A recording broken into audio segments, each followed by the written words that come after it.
Hi friends. हाय, अभी हम लोग आए हैं लक्ष्मी आंटी के फार्म पे।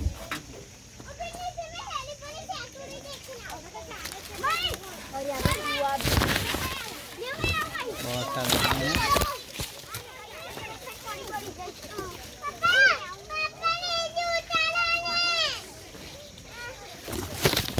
और ये हर्षु है। हर्षु अभी लगी। हर्षु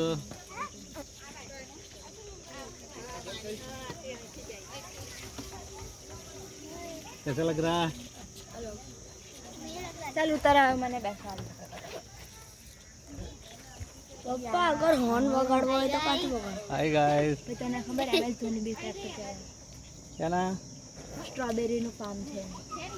आम दिख रहे हैं? અંકલ कहाँ ચાલુ पे? લઈ ગઈ હરસો આ ઘેર બહુ 10 સુધી છે આ ઘેર आम ही आम है। कैसे कैरी?